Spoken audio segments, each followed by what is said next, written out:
verb နှစ်ခုကို widget တစ်ခုထဲမှာ style ကြလေးသုံးကျင်တယ်ဆိုရင်ကျွန်တော်ဗီဒီယိုလေးကိုကြည့်လိုက်ပါကဲကျွန်တော်ဒီ widget လေးကြည့်လိုက်အောင်မင်းကိုအမြဲတမ်းပြုံးနေတာပဲတွေ့ကျင်တယ်မြင်ကျင်တယ်ဆိုလို့ရှိရင်မင်းကိုတွေ့ကျင်တယ်မြင်ကျင်တယ်ဆိုလို့ရှိရင် I want to see you မင်းကိုမြင်ကျင်တယ်ဘာလို့ရှင်တာလဲဆိုတော့ smile အမြဲတမ်းဆို all the time I want to see you smile all the time ကျွန်တော် object you now က smile လိုက်ရပါတယ်နော်I want to see you smile all the time မင်းကိုအမြဲတမ်းပြုံးနေရပဲတွေ့ကြတယ်ကဲနောက်တစ်ခုကျွန်တော်ထပ်ကြည့်လိုက်အောင်ရှင်းသွားပါလိမ့်မယ်နောက်ဝက်ကြကြမင်းကိုငါငိုတာမမြင်ချင်ဘူးမတွေ့ချင်ဘူးဆိုလို့ရှင်ကဲခုနလိုပဲအဲ့တော့အငင်းဖြစ်တဲ့အတွက်ကြောင့်မလို့ I don't want to see you crying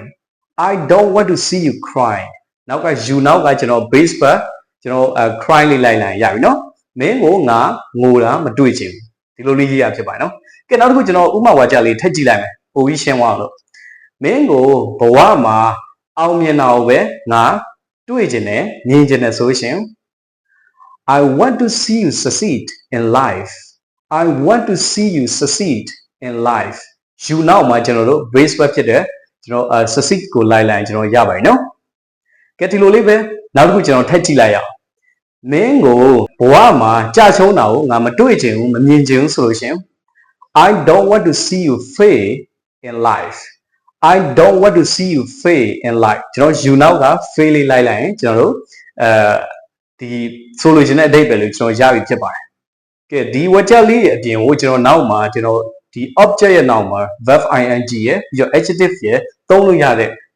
widget လေးလည်းကျွန်တော်ရှိသေးပါတယ်အတူတူပါပဲကျွန်တော်နောက်ဗီဒီယိုကြရင်ကျွန်တော် channel ထပ်လုပ်ပေးဖို့စီစဉ်ထားပါတယ်တကယ်ဒီ widget လေးတွေကစကားပြောတွေမှာရောစာရေးသားမှာရောအရန်နဲ့ကို